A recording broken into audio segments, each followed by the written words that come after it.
Bapak Ibu, puji Tuhan, doa saya kita semua tetap dalam keadaan baik, sehat, dan kita perlu memelihara pikiran, perasaan kita, karena dari situlah mempengaruhi keadaan kondisi tubuh kita. Karena itu firman Tuhan atau saat teduh perlu kita terus bangun dalam hidup kita, sehingga pikiran, perasaan kita dipengaruhi oleh firman Tuhan. Hari ini kita ingin belajar kembali dari kitab Wahyu tentang gereja yang ada di Smyrna. Karena kita sudah belajar tentang dua gereja yang tidak dapat pujian. Hari ini kita ingin belajar kepada satu gereja yang sangat militan, sangat menjadi inspirasi bagi kita semua dalam kitab Wahyu pasal 2 ayat 8-11. Dan tuliskanlah kepada malaikat jemaat di Smyrna, inilah firman dari yang awal dan yang akhir, yang telah mati dan hidup kembali. Aku tahu kesusahanmu dan kemiskinanmu, namun engkau kaya, dan fitnah mereka yang menyebut dirinya orang Yahudi, tetapi yang sebenarnya tidak demikian. Sebaliknya mereka adalah jemaah iblis. Jangan takut terhadap apa yang harus engkau derita. Sesungguhnya iblis akan melemparkan beberapa orang dari antaramu ke dalam penjara, supaya kamu dicobai dan kamu akan beroleh kesusahan selama 10 hari.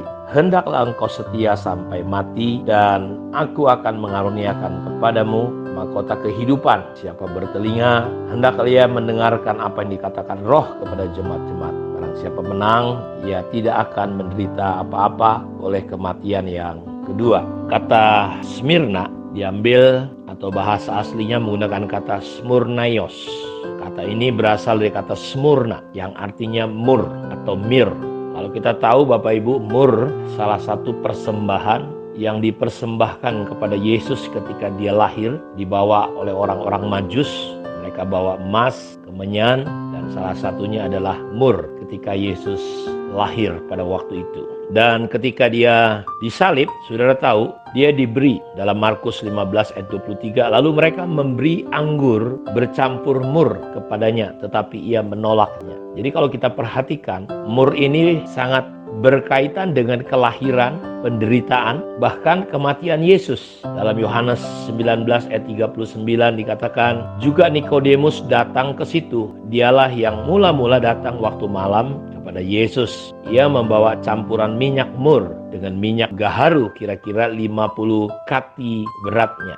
Jadi kita perhatikan, mur ini Smyrna atau Smurno yang artinya mur ada sangat kaitan dengan kelahiran, penderitaan Yesus sampai pada kematiannya. Mur yang diberikan oleh orang-orang Majus kepada bayi Mesias melambangkan penderitaan dan kematian daripada sang Mesias itu sendiri, di mana tubuhnya diurapi mur yang wangi saat pemakamannya. Jadi saat ini kita belajar sedikit tentang Smyrna. Pada mulanya kota Smyrna ini dihuni oleh orang-orang Yunani, tetapi pada tahun 580 Masehi, dia dihancurkan oleh Raja Alyates dari negeri Lydia. Dan lebih dari 2 abad kemudian, Alexander Agung merekomendasikan membangunnya kembali sebagai kota Yunani, tetapi dilaksanakan oleh para penggantinya di lokasi yang lain. Setelah itu Smyrna menjadi kota perdagangan yang penting sewaktu menjadi bagian dari Asia, salah satu provinsi kerajaan Romawi. Smyrna dengan bangunan umum yang bagus terkenal karena keindahannya. Ada sebuah kuil untuk Tiberius Kaisar di sana, sehingga menggiatkan penyembahan Kaisar. Jadi kota Smyrna berhubungan dengan kata mur yang merupakan lambang kematian. Sejarah Smyrna terdiri atas perampokan, kebakaran, dan kehancuran. Dan kita tahu Polikarpus, murid dari Rasul Yohanes, salah seorang syahid atau martir yang mula-mula yang terkemuka. Dia adalah uskup di Smyrna. Dan Smyrna adalah kota kuno di pesisir barat Asia Kecil, sekarang disebut Izmir. Kota ini berlokasi pada satu lengan laut Aegean. Pada waktu itu merupakan kota yang bersaing dengan kota Efesus. Smyrna mengklaim sebagai kota nomor 1 di Asia Kecil dalam hal keindahan dan ukuran. Sebuah kota yang megah dan indah, naik melandai dari laut, dan bangunan-bangunan yang indah bertengger di puncak bukit Pagos yang melingkar, membentuk apa yang dikenal dengan mahkota Smyrna. Makanya dalam Wahyu 2 ayat 10, dia menyinggung tentang mahkota sebagai pahala bagi yang setia kepada Tuhan Yesus. Jadi angin laut di sebelah barat memberikan kesejukan dan kesegaran bahkan di musim panas sekalipun.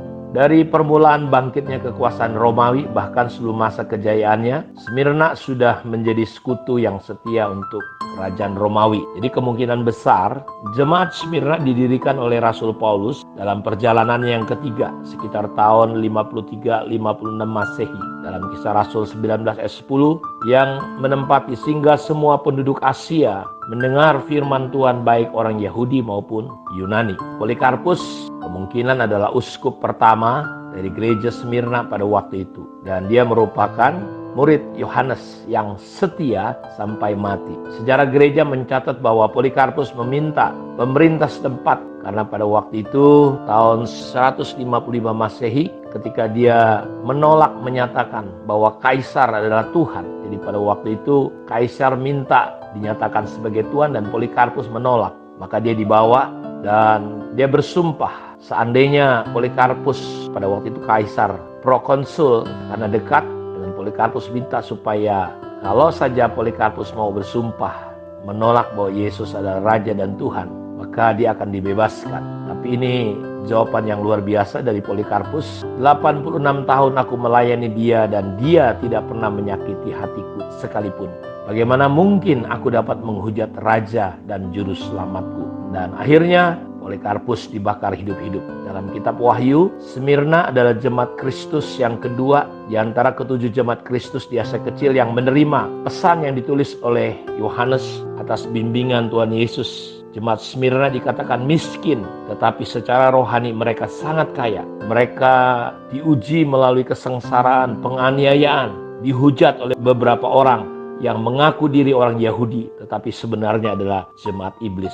Jadi mereka miskin bukan karena mereka miskin, tetapi waktu mereka memutuskan mengikut Tuhan, disitulah Bapak Ibu, kekayaan mereka dirampas. Jadi mereka mengalami yang namanya kemiskinan karena Kristus, mengalami kesengsaraan, tetapi di mata Tuhan mereka adalah kaya. Kiranya renungan awal tentang gereja Smyrna ini akan membawa kita kepada perjalanan kita belajar tentang gereja Smyrna lebih lagi. Tuhan Yesus memberkati kita semua. Shalom.